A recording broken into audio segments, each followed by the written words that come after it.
So a while back, Genshin dropped a live stream finally going into NordCry. And honestly, NordCry puts Genshin in a really funny spot for a bunch of reasons, all of which we're diving into in this video. So if you're into content like this, go ahead and like the video, drop a comment, and let me know what you think about NordCry. Are you hyped, or are you like me, kind of side-eyeing the timing of the whole announcement? I want to hear it all. And of course, don't forget to subscribe and turn on notifications so you don't miss out on any of my future videos. Alright, let's get into it. I think anyone who's been playing Genshin for a while probably saw this coming. I mean, personally, I felt it since the end of the Fontaine Archon quest. From that moment on, NordCry felt inevitable. So it wasn't a huge shock for me, and I'm guessing a lot of you felt the same way.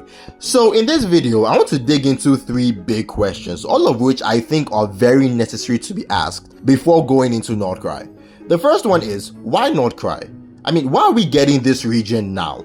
I want to explore the reason why this region actually makes sense, why it's not just a random detour, but something important. Because as much as I want to rush into Snezhnaya, confront the Sarita, and get into all the juicy endgame stuff, I genuinely think NordCry is a necessary step, and I'm going to explain why. The second big question is NordCry enough? Because once we understand why NordCry is necessary, the next thing we really have to ask is whether it can actually deliver.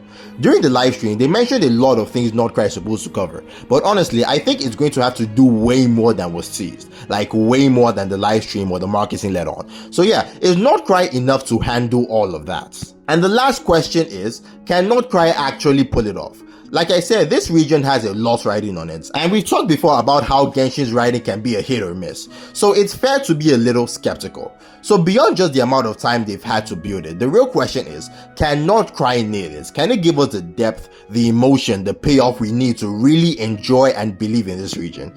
I think these 3 questions are key to understanding what NordCry means for Genshin before we even step into it. So, why NordCry? I want to answer this question by asking a question. When was the last time we had an actual interaction with the main forces of Genshin Impact? I'm talking about the true powers behind everything, the heavenly principle. Think about it.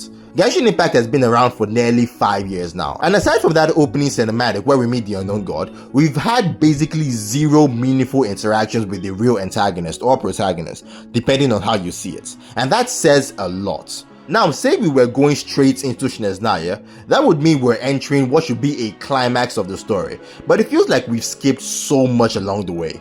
The Genshin story is full of mysteries and unanswered questions, and heading into Snezhnaya, all we're really being promised is a showdown with the Sarita and the Fatui. But here's the catch, the Sarita is just one piece of the puzzle. She doesn't know about the other members of the Hexen Circle, she probably doesn't know anything about the Sinners. If the other Archons won't tell us what happened in Canria 500 years ago, why would she? She's not going to give us any insight into the ancient dragons or the sovereigns, and she sure as hell won't explain the heavenly principles. So while Snezhnaya might feel like a major plot moment, it's only covering one thread. There is still so much we don't know, and without something that ties everything together like NordCry, the story risks falling apart. But with that being said, there is some criticisms to be had. You see, during the live stream, the devs said something that really caught me off guard. They said that upon starting Genshin Impact, they had 2 main goals, finding your sister and journeying through Teyvat. And while finding your sister has been a very slow process, journeying through Teyvat has been a very fast one. You see, that implies that the reason that they believe NordCry is necessary is because they just didn't have time to tell the full story. And that just doesn't sit right with me. You see, since the beginning of Genshin Impact in 2020, we have gone through a whole lot of quests. But I would say that 60%, even 75% of the entire quest in Genshin Impact has been side quests. It's all been filler. Entire patches have dropped with nothing but throwaway events.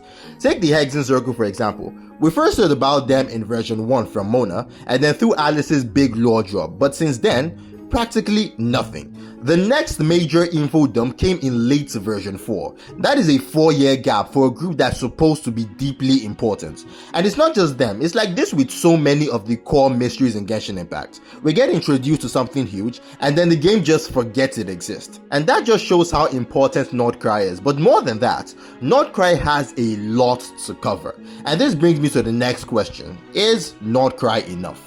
Because in NordCry alone, there are going to be 11 different factions. The Fatui, the Frost Moon Scions, the Light Keepers, the Wild Hunts, the Hexen Circle, the Knights of Favonius, the Voyage Guild, the Treasure Hoarders, the Snowland Fade, the Adventurers Guild, and the Clink Climb Krumkake Craft Shop. 11 different factions, and each of these factions isn't just set dressing. They're going to have full stories tied to them. Even something as familiar as the treasure hoarders, who've been around since Mondstadt, are going to get deeper developments here. So now we're looking at a region that needs to handle not just one big climax, but 11 separate narrative arcs. And many of these factions are key players in the grand scheme of the world. That's a lot. That's a lot to handle in one region. And I'd be lying if I said I wasn't worried. Some of these groups are seemingly new, and others we've heard before, but here's where the problem lies. Genshin has a tendency to hide crucial lore in books, scrolls, or little corners of the game that most players don't care to check. And a lot of the factions we'll encounter in NordCry have been mentioned before in one way or another in those hidden lore entries. So now, in this region, all of these factions are coming together, and here's the issue Genshin faces with these factions. Number one, they have to make it make sense. A lot of these factions have been buried in the lore for years. If they're introducing them now, they need to do it in a way that doesn't just feel out of place. They're going to have to assume that most players, especially casual ones, haven't read every single book or scrolled through every single detail. So they'll need to reintroduce these factions in a way that makes sense, even for those who haven't dug deep in Genshin's lore. 2, they have to make it entertaining. It doesn't matter how deep or rich the lore is if it's not engaging enough to hold players' attention. This is a game, so it has to entertain first and foremost. If the lore isn't compelling enough, we will all lose interest, no matter how important these factions are in the grand scheme of things. And 3, they have to make it interconnected. After introducing these factions, making the lore interesting and keeping it fun, everything still has to connect. Genshin's world is massive, and these factions can't feel like they're just plopped into NordCry for the sake of it. The factions need to feel like they belong in the world we already know, and everything has to tie into what we've established throughout the game. So the big question is one region enough to reintroduce all these factions, some of which have been dormant for years, explain histories, make them entertaining, and tie it all together in a way that feels natural? Can Genshin make NordCry into the version we're all hoping for? Can they make it make sense? And that leads me to my third question. Can NordCry do it? Well, here's my take. 1 year focused entirely on the lore might actually be enough to pull this off.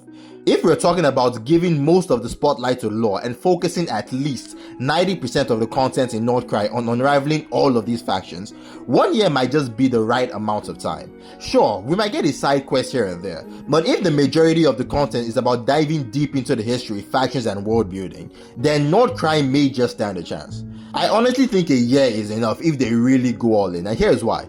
If Genshin decides to stop being the Genshin we know right now and get serious with the story, if they get writers who are focused on this, then NordCry could be something truly special. Look at Fontaine, Lyria, and even Mondstadt in a way. Genshin has shown that when they're in the right hands, they can craft some truly incredible stories. And if they do the same with NordCry, it could become the single best region in Genshin Impact, simply because it's the first time we're going to deal with all these major lore pieces together. But here's the thing, the writers need to really focus. If the story stays muddled like Natlan's quest did, then it's all going to fall apart. But if they bring a team like the ones that wrote Fontaine's quest, I think they have the potential to turn NordCry into something that could redefine how we see Genshin's story. So with that being said, I think we have every reason to be excited. NordCry has the potential to be an absolute masterpiece, and trust me, I'll be watching with high hopes. But as much as I'm hyped about NordCry, I'd be remiss if I didn't talk about my fears. As excited as I am for the potential of this region, Natlan has taught me that Genshin sometimes loses track of itself when it comes to the story. So there's the real possibility that NordCry could end up being another extension of the issue with writing. Because here's the thing, one of the worst things would be realizing that Genshin's lore wasn't as good as we thought it could be. You know that feeling when you build something in your head and then it doesn't quite live up to the expectations in reality? That's a fear I have for NordCry. The fear that it could all fall short of the grand vision we've been imagining for so long. And honestly, while I'm excited and hopeful, that fear is always in the back of my mind. But still, what do you all think about NordCry? Is it looking awesome to you, or are you worried it might fall apart? Do you think we should wait and see how the game breaks down all the things they've teased us so far? Let me know your thoughts and theories in the comments below, and as always, I'll catch you in the next one.